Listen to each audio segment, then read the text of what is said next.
أهلا بكم من جديد. ما بين التعجب والريبة وجه إعلاميون مصريون انتقادات للنظام الحاكم في مصر على خلفية وقف برنامج الإعلامي إبراهيم عيسى بسبب ما قالوا إنها سياسة تكميم الأفواه وفرض الصوت الواحد على الساحة الإعلامية، وبعضهم بكى على الشاشة وقال خفوا علينا شوية.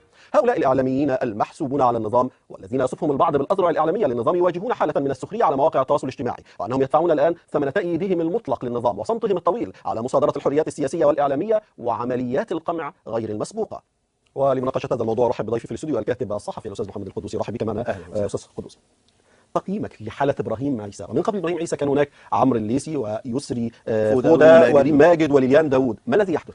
شوف، يعني الحقيقة إنه قليل من الصلابة يصلح المواجهة، لكن الله يرحمه أحمد فؤاد نجم كان له قصيدة شهيرة اللي هي يا واد يا يويو يا مبرراتي. كويس، يويو، عارف اليويو اللي هي اللعبه اللي كنا تقل كده بنربطه في استك ونحدفه ويرجع.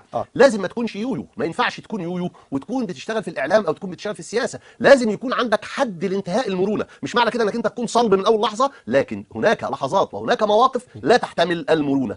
انا عندي في الاعلام المصري في عدد كبير من اليويوهات، طبعا في ناس كويسه، في زملاء بنعتز بيهم، لكن هناك عدد كبير جدا من اليويوهات ظلوا مرنين مهما حدث. يعني الاستاذه ليليان داوود وجهت لها اسوأ اهانه يمكن ان توجه لاعلاميه ويمكن ان توجه لسيده في الكون، انها تنزل من بيتها بهدوم البيت يروحوا يجيبوها، وخرجت علشان تقول للرئيس السيسي انها تؤيده.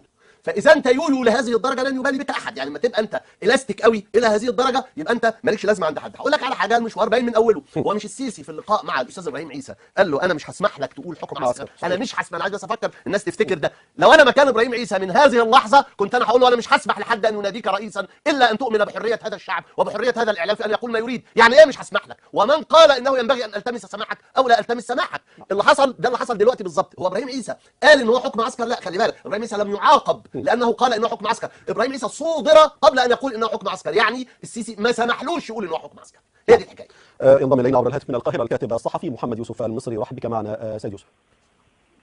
تحياتي لك يا استاذ احمد وللاخ القدوسي ولكل الزملاء، وامنياتي دعم جديد سعيد على الجميع. وعليكم ان شاء الله. سيد يوسف، يعني الحاله الاعلاميه في مصر تبدو لدى البعض تزداد قتامه، حتى رجال الرئيس او حتى رجال النظام الان يتعرضون للابعاد والتنكيل والغلق، وما ابراهيم عيسى منا ببعيد. لماذا من وجهه نظرك؟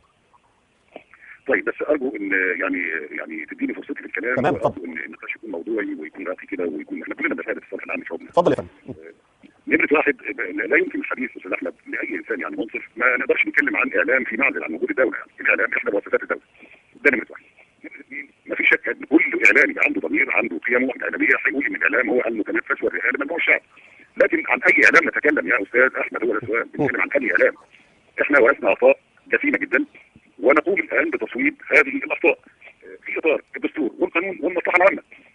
حضرتك عندك في مصر دلوقتي بيختلط الاعلام برجال الاعمال، بيختلط الاعلام بالتجار، بيختلط الاعلام بالبيزنس، بيختلط الاعلام بالتمويل الاجنبي، بيختلط الاعلام بمشاكل كثيره جدا، لدرجه ان بعض الاعلاميين بيدفعوا ضرائب في السنه 3 و4 مليون جنيه. عندنا اعلاميين تحولوا باسم الاعلام من مهنه الاعلام الى مليارديرات، الى ناس عندهم فلوس كتير جدا. الاعلام يا استاذ احمد، انا وحضرتك وكل انسان اعلامي حقيقي، الاعلام رساله بتعبر عن ضمير المجتمع وبتعبر عن طموحات وامنيات المجتمع.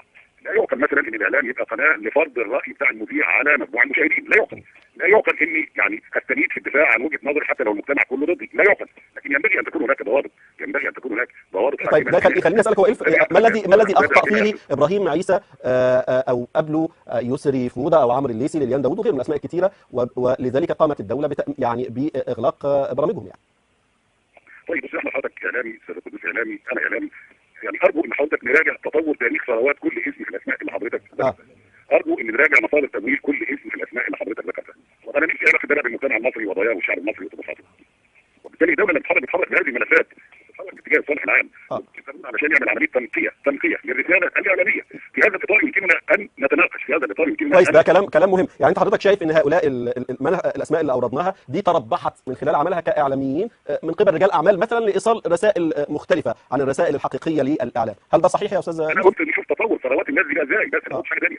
طيب، كويس. يعني الناس كان معاهم ايه ودلوقتي بقى معاهم ايه؟ ده اللي بقوله. ابقى معايا يا استاذ يوسف، كلام حضرتك مهم. اذا استاذ قدوس، الاستاذ يوسف المصري بيقول لك الدوله الان تصوب اخطاء الناس دول تربحوا من خلال رجال اعمال، فالدوله بتفك هذا الاشتباك يعني. انا ما زلت في حاله اليويو، في حاله المرونه، حيث ينبغي ان يكون هناك موقف حقيقي. طبعا ورثنا اخطاء ونقوم بتصويبها، هذا ما يقوله كل الطغاه الذين تعاقبوا على مصر من 200 سنه. انت من 200 سنه وانت في ظل حكم عسكر، الاخطاء التي تورثتها بسبب حكم عسكر، عايز تغيرها بس من غير ما تغير حكم العسكر. اذا كان في حد عاقل يمكن ان يقول ان استخدام نفس المقدمات يؤدي الى نتائج مختلفه، اعتقد يعني يبقى هذا كلام له خبيء معناه ليس لنا عقوله. واحد. اثنين، بيدفعوا ضرائب. طب المفروض يتهربوا عشان الاستاذ محمد يوسف المصري يبقى سعيد؟ المفروض هم يتهربوا. بيدفعوا ضرائب على ناس شرفاء، ناس كويسين.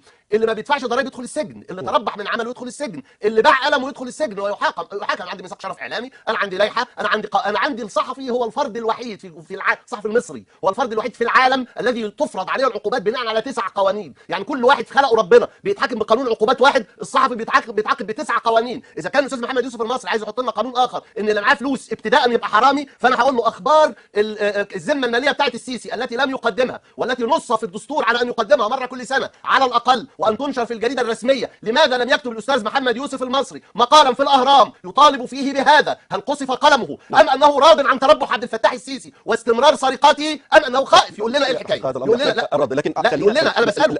لدينا فيديو انا اعتقد سنعرضه على المشاهدين. مشاهدينا الكرام، نتابع تعليقات عدد من الاعلاميين واتهامهم للنظام بتكميمهم الافواه، ثم نتابع هذا النقاش. أكلت يوم أكل الثور الأبيض، ولو كلنا ما اتكلمناش عن إبراهيم فكلنا رؤوسنا هيطاح بيها أو هنسكت. وعلى فكرة أنا مجهزة البيان بتاعي، والبيان بتاعي إن أنا هتفرغ للحياكة وشغل المنزل. فأنا بقول لكل إخواننا اللي قعدوا، أنتم السابقون ونحن اللاحقون، وربنا كرمكم إنه أنتوا جيتوا في أجواء تطلعوا على رجليكم. التعامل مع إبراهيم عيسى بالطريقة دي ما هو بيخوفنا أنا كمان. يعني أنا أشعر إنه لو كده فانا هعمل لك كده. انا قرفان قرف. اضحك اضحك يا عم، طز فينا. ولاستكمال هذا النقاش ينضم الينا عبر الهاتف من الدوحه الدكتور سيد الكيلاني، استاذ في قسم الاعلام بجامعه قطر. ارحب بك معنا دكتور الكيلاني. مرحبا، اهلا وسهلا. نعم، يعني حتى من الناحيه الاكاديميه كنا ندرس في كليه الاعلام هناك اعلام سلطوي واعلام حر وما الى ذلك. انت كيف تصنف الاعلام في مصر الان في هذه اللحظه؟ بسم الله الرحمن الرحيم. اهلا وسهلا، حياك الله استاذ احمد وضيوفك الكرام والمستمعين الكرام. هو طبعا كما حضرتك تفضلت، يعني لما بنرجع للاسس النظريه للمساله فالامور محسومه. يعني نستطيع ان نقيم ونقيس اي نظام اعلامي في اي مكان بالعالم وفقا لمجموعه من الاسس والمعايير التي ياتيها ويلتزم بها. فالحقيقه ما اقدرش اجيب اجابه قاطعه، ودايما حتى طلابنا في الاعلام لما بيسالوا عن هذا السؤال فبيكون الجواب هذه المساله تحتاج الى عمليه بحثيه. بمعنى يعني امكانيه التعليق المباشر هذه موجوده او ممكنه، لكن باستطاعه او بامكان اي باحث ان هو يقيم اي نظام في العالم وفقا لما ياتيه من مواقف ومن التزامه للقيم والادوات الصحفيه المعروفه يعني. طيب، وبالتالي لا يعني الامر محتاج لبحث عشان نستطيع ان نجيب عن سؤال الاعلام في مصر بشكل. نعم، اقصد اقول انه طبعا يعني لو هننظر المساله بتاعت الاعلام في مصر تحديدا الموضوع محل نقاش، مساله يعني تكميم افواه بعض الصحفيين او كذا او كذا. الحقيقه امام مثلث مهم جدا. المثلث ده بيمثله النظام السياسي في اي بلد، ثم النظام الاعلامي او المنظومه الاعلاميه، ثم ايضا الجمهور. فلما نروح للنظام السياسي على سبيل المثال، فالمفروض النظام السياسي بيكون هل دوره فعلا بيكون منظم لمؤسسات الاعلام كمؤسسه ضمن المنظومه المجتمعيه يصلح لها المجال لتقوم بدورها في ضوء مسؤولياتها تجاه المجتمع؟ هل هو يكون بهذا الشكل ام يكون مستخدما لها بما يحقق له اهداف خاصه قد تكون بعيده عن المجتمع وعن قضاياه؟ دي نقطه اخرى، هل النظام السياسي الموجود في مكان ما يغلب سياسه القانون، سياده القانون وليس تصفيه الحسابات؟ فمثلا لا يكون عفوا دكتور، انا اسف لضيق وقتي جدا. اسقاط هذا الكلام النظري الجميل على الواقع الاعلامي في مصر في كلمات بسيطه، ماذا يكون؟ يعني الاعلام طبعا يعني هو حتى الان يعني تقييما للموقف الحالي الاعلام فقد جزء كبير من مصداقيته للاسف. تم استخدامه كاداه في يد النظام ولم يمنحه هذا حصانه، ولكن كان بعرضه في اي وقت من الاوقات لان المنظومه ليست قائمه على اساس متوازن، على اساس مؤسسي في المجتمع. شكرا. ففقد مصداقيته او استخدامه او ادائه في ظل نظام معين، وبنفس الوقت لو راح للجمهور ففقد على الجانب الاخر مصداقيته امام هذا الجمهور. اشكرك شكرا جزيلا الدكتور سيد الكيلاني، استاذ في قسم الاعلام جامعه قطر، كنت معي عبر الهاتف من الدوحه. وعوده لضيفي من مصر السيد محمد يوسف المصري. البعض بيقول اللي احنا شايفينه في مصر دلوقتي يا سيد مصر هي خناقه مراكز قوى واجهزه مخابراتيه سيطرت على الاعلام، والان هي تتعارك وفي الاخر بيكون ضحيتها الادوات او الاذرع الاعلاميه كما قال عباس كامل قبل كده، فيطاح بهذا ويطاح بذاك. ايه رايك؟ يا سيدي، هناك اصول يتوجب ان نعود اليها كشروط حاكمه لكل نقاش راقي وموضوع ومفترض. يا سيدي، نمره واحد هناك الدوله، وانت تعرف ان الدوله صاحبه سياده. نمره واحد. نمره اثنين، قلت لحضرتك ان الاعلام لا يتصور وجوده في الهواء الطلق. الاعلام ده مؤسسه من مؤسسات الدوله. الاعلام رساله بتشتغل على طموحات المجتمع وعلى اهداف الدوله. نمره